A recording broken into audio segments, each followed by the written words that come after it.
जैसे संग जुड़ने से जो एक शक्ति पैदा होगी, और शक्ति का उदय हमेशा बड़ी संख्या में इंसानों के बीच जो पारस्परिक जो सहयोग होता है उससे होता है। इसके लिए संघ ने कुछ रूल बनाए हैं। रूल का जिक्र हम बाद में करेंगे, पहले एक दो बात मैं अब कहना चाहूंगी कि हमने अपने आप को आज के समय में बहुत अच्छी तरह से सार्थक सिद्ध किया है। 1 लाख वर्षों में हमने अपनी खोजों आविष्कार किए, इसकी एक लंबी लिस्ट हमने तैयार की क्या।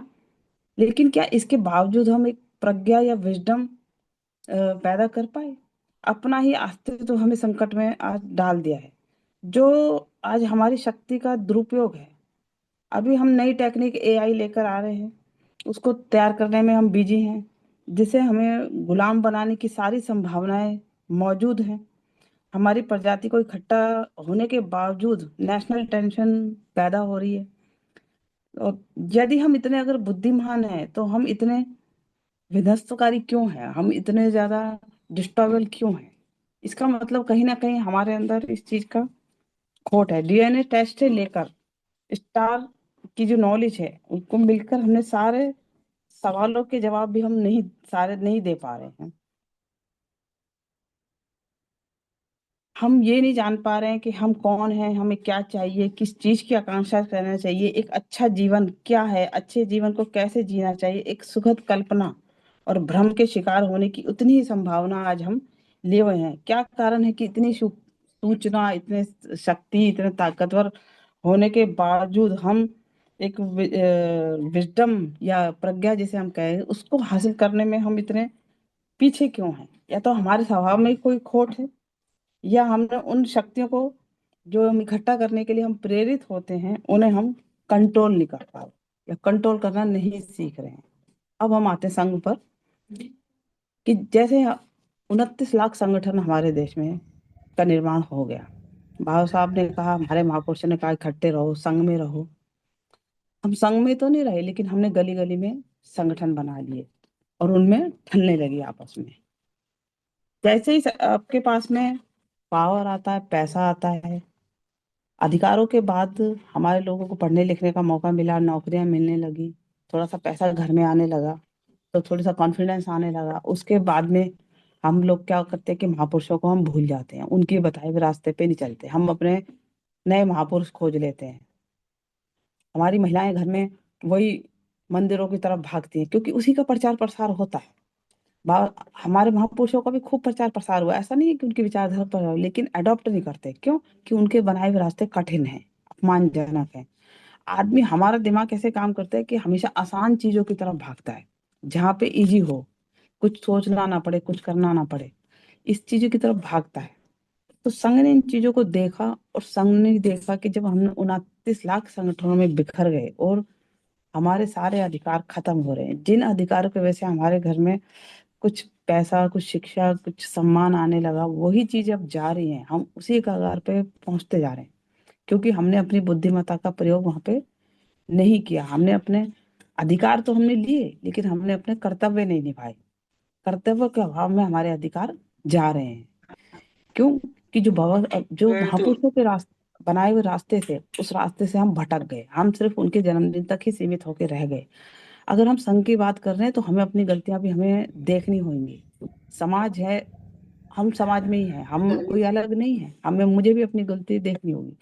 कि बाबा साहब जब कह के गए, या हमारे कबीर साहब हुए, रबीर साहब हुए, जितने भी हुए, उन्होंने सबने कहा कि भाई संग रहना, संगठित रहना, अपने महापुरुषों के बताए हुए रास्ते पे चलना, ये मत करना, वो मत करना। गौतम बुद्ध आए, कबीर आए, रविदास जी आए, बाबा साहब आए, ना जाने कितने महापुरुष आए, संत तुकाराम आए, हर क्षेत्र में आए, लेकिन हम लोगों ने उनकी बातों को नहीं माना। और आज ये स्थिति है कि आज हम फिर से जुड़ने और जोड़ने की बात कर रहे हैं। क्यों? कि आज इस चीज की आवश्यकता है।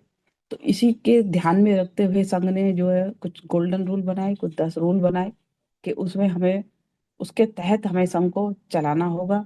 संघ ने कुछ कार्य किए। अभी कुछ लोग हमारे से पूछते हैं कि भी क्या फायदा है जुड़ने का। तो एक एक आदमी को समझाना बहुत मुश्किल होता है कि भी क्या फायदा है। तो उनको फायदे दिखाने पड़ते हैं, गिनाने पड़ते हैं। उनको मीटिंग में, पहली बात तो आदमी, एक एक महिला के पीछे मैं काफी 2-3 सालों से लगी हुई थी कि भैया आप मीटिंग में जुड़ो जुड़ो। वो जुड़ती थी, छोड़ देती, छोड़ती, छोड़ देती। अब जब वो सुबह की मीटिंग में जुड़ने लगी तो उसने देखा कि वहां पे हेल्थ के बारे में अच्छे टिप्स बताए जाते हैं। तो उसको लगा कि भी अच्छी, ये तो अच्छी बात है कि यहाँ पे हेल्थ केयर टिप्स बताई जाती है। तो मैंने कहा आपने अभी एक चीज देखी है, सिर्फ आप 15 मिनट के लिए जुड़े तो आपको हेल्थ की नॉलेज मिली तो आपको अच्छा लगा ना। मैंने कहा, ऐसे ही संघ हजारों काम कर रहा है। जो भी समाज की जरूरतें हैं कि बच्चों को एजुकेशन देना है, उनको हेल्थ के टिप्स देना है, उनको अधिकारों के बारे में अवेयर करना है, वो सब चीज देगा। जो जो चीज आप चाहते हो वो सब में आपको मिलेगी, लेकिन आप जुड़ेंगे तब। तब वो महिला जो है रोज अब जुड़ती है। उसको चाहे दो ही बात अच्छी लगी, लेकिन वो जुड़ने लगी। अब जब वो जुड़ेगी तो वो औरों को जोड़ेगी, तब वो औरों को भी बताएगी। तो उनको ये फायदा है कि जितने भी हम संघ में काम करने वाले हैं तो उनको ये संघ के, उनको संघ के पर दूसरे आदमी को तैयार करने के लिए उनको सेटिस्फाई करना पड़ेगा आपको कि भी ये होता है, ये होता है, सारा पॉजिटिव। कुछ नेगेटिव भी बातें लोग पकड़ के बैठे हैं। तो हमें उतना ज्ञानवान और उतना अक्लवान होना चाहिए अपनी उससे कि हम मीटिंग में जुड़ रहे हैं तो दूसरे आदमी को हम कैसे जोड़े। सबको अपना तरीका जो है वो सीखना चाहिए कि कैसे क्या करना है। अब संघ का प्रचार करना है, अब हम लोगों को संघ का प्रचार भी करना है, प्रसार भी करना है। तो हमें वो तरीके निकालने पड़ेंगे कि हम फेसबुक पे जाएं, हम इंस्टाग्राम पे जाएं, हम या कहीं वोकल में जाएं या किसी रिश्तेदारी में जाएं, हम जहां भी जाएं वहां संघ का प्रचार हम कैसे करें। तो चाहे आधे घंटे के लिए जाएं, चाहे 2 घंटे के लिए जाएं, चाहे शादी ब्याह में जाए, कहीं भी जाए तो वहां पे चाहे 2-4 मिनट में ही अपनी बात रखें। हम हमेशा दिमाग में जुड़ने और जोड़ने का ख्याल रखें कि हमें कैसे प्रचार करना है, क्योंकि प्रचार प्रसार से ही काम बढ़ता है। आप देखेंगे कि हम भमण ममड़ तो करते हैं, लेकिन हम उनकी डेडिकेशन नहीं देखते कि वो कितनी डेडिकेशन से अपने काम को करते हैं।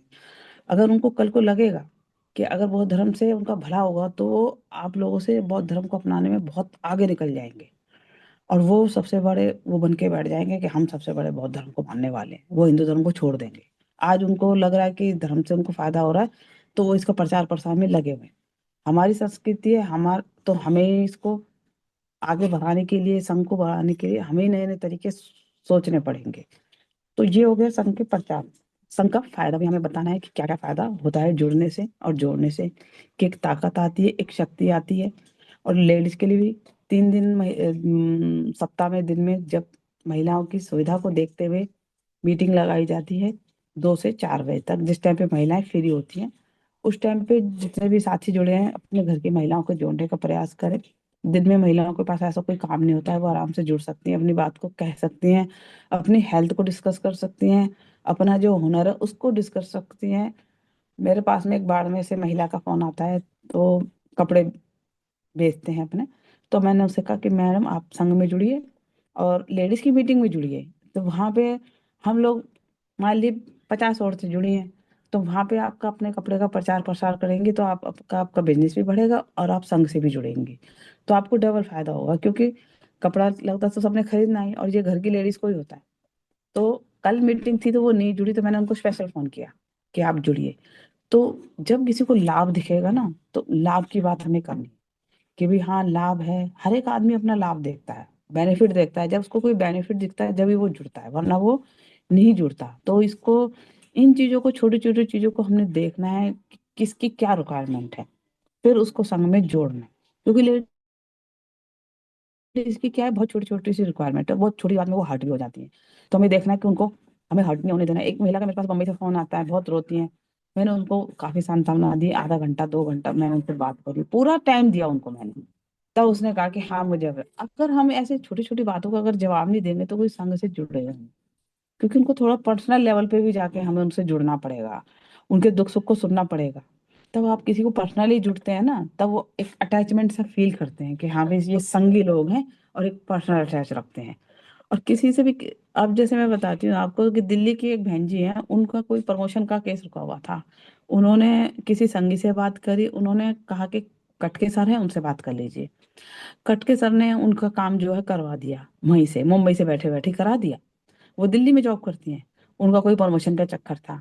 आ- उस बात से प्रभावित होकर वो महिला इतनी ज्यादा संघ से प्रभावित हुई कि उन्होंने अपने लेवल पे दिल्ली में खूब महिलाओं को जोड़ रही हैं और खूब अच्छा प्रचार प्रसार कर रही हैं। अपने लेवल पे उन्होंने 3 बार मीटिंग लगाई है। उनको सिर्फ यही बात अच्छी लगी कि मेरे एक मेरा जो काम इतने सालों से अटका हुआ था, एक संगी ने फोन किया और मेरा काम हो गया। तो क्योंकि उनके पर्सनल लेवल पे काम हुआ, पर्सनल लेवल पर जब संघ ने काम किया तो वो पूरी तरह संघ में समर्पित हो गई। आज उनका पूरा परिवार संघ में है और काम हो रहा है। तो मेरा कहने का मतलब ये है कि हमें किसी को पर्सनली तौर पे भी हमने उसको हेल्प करना है। ये नहीं है कि भाई आप मैं जुड़िए जुड़िए जुड़िए, तो वो कहेंगे अरे वही तो गोल्डन रूल तो ही होते हैं और क्या होता है, नहीं। तो उनको पर्सनल लेवल पे भी हमें उनको जुड़ना है। यही भाईचारा ही हमें संघ में जो है पैदा करना है, तभी संघ जो है आगे बढ़ेगा। चाहे हम महीने में एक दो अगर हम व्यक्ति को जोड़ते हैं ना, तो वो पूरा परिवार को जोड़ते हैं। जब महिला को जोड़ते हैं ना, तो एक महिला नहीं जुड़ती, उसके साथ उसका पूरा परिवार जुड़ता है। और महिला की आदत होती है कि वो बिना बोले रह नहीं सकती। तो वो जब वो जुड़ती है तो वो सबको ही बताएगी ये बात, कह रहे मैं वहां पे जुड़ती हूँ। अब जैसे मैंने एक महिला को जोड़ा, उसको अच्छा लगा कि भाई हेल्थ टिप्स बताई जाती है, उसको कुछ हेल्थ प्रॉब्लम थी, उमराव सर के पास में अपनी रिपोर्ट भेजी उसने। तो उमराव सर ने बड़ी अच्छी तरह से बात करी और उनकी रिपोर्ट का बता दिया। तो अब वो उसने अपनी, मैंने ना उससे नहीं कहा कि तुम प्रचार करना है, वो उसने अपनी बहन को बताई बात। बहन ने भाभी को बताई कि मैं ऐसे ऐसे संघ में जुड़ी थी और मुझे तो भाई बड़ी अच्छी बात बताई। तो महिला को कहने की जरूरत नहीं है, जब वो समझ जाती है ना तो वो खुद ही प्रचार कर रहा, उसकी हैबिट है बोलने की, कि कोई भी अच्छी बात होगी तो वो बताएगी। तो ये है कि हमें पर्सनल लेवल पे भी आदमी के सुख दुख में साथ जुड़ेंगे तो संघ जो है वो आगे बढ़ेगा। ये था कुछ कि संघ में काम कैसे करना है। ऐसा है कि संघ के ने नाम बताने, और संघ ने एक बहुत अच्छा काम किया है कि एक लेडीज को बहुत अच्छा वो दिया है, प्लेटफॉर्म दिया है, एक सम्मान दिया है। अभी मैंने सबको बताया कि देखिए ये मुझे सम्मान मिला, तो कोई हर एक आदमी समाज में एक सम्मान चाहता है। तो जब हम मैंने उसको बताया, मैं सब लेडीज को बताती हूँ कि देखिए ये मुझे प्रशस्ति पत्र मिला, क्या हमारी 11 तारीख की मीटिंग हुई। तो वो बड़ी खुश हुई कि भैया अच्छा आपको सम्मान मिला। मैंने कहा, मैंने अपनी फोटो लगाई, सबको दिखाया। तो क्योंकि जब जहाँ आदमी को प्रेम और सम्मान मिलता है ना, प्यार, तो वहाँ आदमी झुकता है कि हाँ भाई हाँ मुझे मिला। हमने कहा आप दूसरे के कीर्तन में जाते हो, आप जमीन में बैठते हो, ठीक है। हमारे संघ का रूल है कि सब लोग बैठेंगे तो सब जमीन में बैठेंगे, और सब कुर्सी पे बैठे तो सब कुर्सी पे बैठेंगे, यानी कि सब समान है यहाँ पे। कोई ऊंचा नहीं है, कोई नीचा नहीं है। तो ये छोटी छोटी सी बहुत अच्छी बातें हैं और गोल्डन रूल हैं, जो संघ ने बनाए हैं, जिनको सबको अपने जीवन में हमें उतारना चाहिए। और क्या फायदे हैं उसको बड़े अच्छे ढंग से सामने प्रेजेंट करना चाहिए कि संघ क्या है। इन बातों को हम अच्छी तरह से अपने अंदर समझेंगे, अंगीकार करेंगे और दूसरों को समझाएंगे, तो संघ बहुत अच्छी तरह से बढ़ेगा। जब हम बहनों को ये समझाते हैं कि यहाँ पे सब सब हम सब संघियों को हम भाई साहब बोलते हैं, और वो हमें बहन जी या मैडम कुछ भी कह के, हम बहन जी बोलते हैं, हम उनको भाई साहब या सर बोलते हैं, वो हमें मैडम बोलते थे। यानी कि एक सम्मान है यहाँ पे, और कोई दूसरा रिश्ता यहाँ पे नहीं है इस तरह से। और यह है कि ये चीजें हैं, छोटी छोटी हैं, जो हम सब संगियों को ध्यान में रखनी चाहिए कि हमें संघ को कैसे आगे बढ़ाना है। और अपने ही शब्दों में, बिल्कुल आसान से शब्दों में, बिल्कुल सरल, जिस चीज को हम जितना सरल बनाएंगे उतनी सहजता से वो समाज में फैलेगा। क्योंकि इस चीज की आज के दिन मैं कहती हूँ कि बहुत ही ज्यादा आवश्यकता है। क्योंकि आजकल सब लोग क्या है, आइसोलेटेड हो गए, पैसा आ गया तो सोचते हैं हमें किसी की जरूरत नहीं है, लेकिन जरूरत हम सबको है। तो संघ से एक शक्ति आती है, हम लोग सब लोगों से जुड़ा हुआ अपने आप को महसूस करते हैं, वो ताकत हमारे अंदर आती है। तो हमारे अंदर कॉन्फिडेंस आता है, वरना हमारे लोगों में क्या है, कॉन्फिडेंस नहीं होता, चाहे कितना भी पैसा आ जाए, कॉन्फिडेंस नहीं आता, दूसरे की बात का आप जवाब नहीं दे सकते। तो जब कॉन्फिडेंस आएगा तो महिलाएं सीखेंगी, जवाब देना भी सीखेंगी। और जो साथी भी हैं ऐसे कि भी जो नहीं होते, तो यहाँ से उनको एक ताकत आती है, एक विचारों की जो ताकत है ना। जैसे खाने के लिए हमें शरीर को ताकत देने के लिए जैसे हमें खाने की जरूरत होती है, जैसे दिमाग को ताकत देने के लिए हमें विचारों की जरूरत होती है। तो संघ में वही विचार रोज दिए जाते हैं। गोल्डन रूल तो बताए जाते हैं, लेकिन इसके साथ में एक विचार भी देते हैं, विचारों से मजबूती आती है। तो जैसे खाने की जरूरत है शरीर को, तो दिमाग को जरूरत है हमें विचारों की। और संघ की विचारधारा को भी हमें अपनाना है, फैलाना है। कुछ मैंने आसान से शब्दों में आज बोला है, क्योंकि मेन कंसेप्ट में तो और कटके सर हैं, सुधीर राज सर हैं, बहुत अच्छे अच्छे जो बातें बताई जाती हैं वो तो हम रोज सुनते ही हैं। क्योंकि मैं तो थोड़ा एक कार्यकर्ता रही हूँ, तो मैं थोड़ी सिंपल बातें बताती हूँ, लेडीज को भी बताती हूँ। वो कि अहंकार में, अब जैसे कोई सर लिख रहे हैं कि अहंकार में आके हम एक दूसरे को रिस्पेक्ट करना भूल गए, कि वो भी चीज़ ठीक है। आप सब चीज़ के अनुभव हमारे को होते हैं, कि अहंकार भी है तो अहंकार भी एक दिन खत्म हो जाता है, कि जब दूसरे से प्रताड़ना मिलती है। कुछ जो आदमी नहीं सीखता ना, फिर वो पिट के सीखता है। अगर वो यहाँ सीखता रहेगा, बताता रहेंगे, तो पता भी चल जाएगा दूसरों से कि कैसे रहा जाता है समाज में, कैसे सामने वालों के सामने हमें उनके सामने जो है अपने आप को प्रस्तुत करना है। हमें कॉन्फिडेंस लेवल अपना अप रखना है, और कॉन्फिडेंस लेवल जब भी आता है जब हमारे अंदर ताकत होती है। और संघ की ताकत है जो हमें अ, जोड़ती है और आगे बढ़ने के लिए हमें प्रेरित करती है। जिस महिला का मैंने बताया मुंबई से, वो महिला बहुत ज़्यादा परेशान थी, दुखी थी। मैंने उनको सपोर्ट किया मेंटली, और उसको उनको टाइम दिया, उनके दिमाग में मैंने ताकत भरी, और मैंने बोला कि ऐसे कोई डरने वाली बात नहीं, पूरा संघ आपके साथ है, आप मुझे कभी भी कॉल कीजिए। ऐसी हमारी बहुत सारी बहनें हैं, और भी मैंने उनको नंबर दिए। मैंने कहा आपकी कोई भी पर्सनल समस्या हो तो आप मुझे बता सकती हैं, मैं आप समस्या को, मैंने उनको तरीके भी बताया और वो उन्होंने किया, तो उनको एक राहत मिली। तो ऐसे पर्सनल लेवल पे जाके हम अपने भाई बहनों का जो है हौसला बढ़ाएं, और उनको संग में जुड़ने के लिए प्रेरित करें। क्योंकि हम जुड़ेंगे तभी हम आगे बढ़ेंगे, और तभी हम अधिकारों को भी जान पाएंगे। लेकिन हमारी बहनें जो बहुत छोटी छोटी बात भी नहीं जानती है, तो उनके साथ हमें पर्सनल जरूरी, हमें हमने एक अटैचमेंट बना के रखना है बहनों वाला, और अपने संग को आगे बढ़ाना है। हो सकता है मेरे से कुछ आज बोलने में कुछ त्रुटि हुई, तो मैं संघ से 3 बार क्षमा मांगती हूँ कि संघ मुझे क्षमा करे, क्षमा करे। क्योंकि मैं भी अभी सीखने के प्रोसेस में हूँ, उतनी कुशल वक्ता नहीं हूँ, लेकिन फिर भी अपनी बात को रखने का प्रयास करती हूँ कि संघ आदेश देता है तो उस संघ को मैं मानती हूँ, और अपने शब्दों में बताने का प्रयास करती हूँ कि संघ को कैसे आगे बढ़ाया जाए, जमीनी लेवल पे कैसे काम किया जाए, कैसे सूचनाओं को इकट्ठा किया जाए, कैसे समाज में फैलाया जाए, कैसे हम अपनी बुद्धिमत्ता का प्रयोग करें। बहनों को मैं अलग से कुछ बताती हूँ कि भी कैसे कैसे आपको करना है। कल संडे की जैसे मीटिंग है, उसकी तैयारी हमने अलग की है। मैंने एक महिला को और तैयार किया है कि तुमने इस टॉपिक पे बोलना है, मैंने इस टॉपिक पे बोलना है, ताकि हमारी बहनें जुड़ें, उसको मीटिंग को हम रोचक बनाएं। तो उसको भी हम प्रयास में है कि भी हमारी बहनों को ज़्यादा से ज़्यादा नॉलेज जाए, और वो इस पाखंड की दुनिया से निकल के अपनी संघ की दुनिया में आए। क्योंकि जैसे घर परिवार नहीं चलता महिला के बिना, तो संघ भी महिलाओं के बिना आगे नहीं बढ़ेगा। आधा 50% जब जनसंख्या महिलाओं की है, तो उन्हें हमें जोड़ने की जिम्मेदारी हमारी सबसे ज्यादा है। इसी की बात के साथ मैं अपनी बात को समाप्त करूंगी। आप सबने मुझे ध्यान से सुना, आपको सभी को बहुत बहुत साधुवाद। अगर मुझसे कुछ गलती हुई तो मैं संघ से 3 बार क्षमा चाहती हूँ। जय भीम, नमो बुद्धाय। संघ को संग नमामि, संग नमामि, संग। बहुत बहुत साधुवाद बहन जी, बहुत बहुत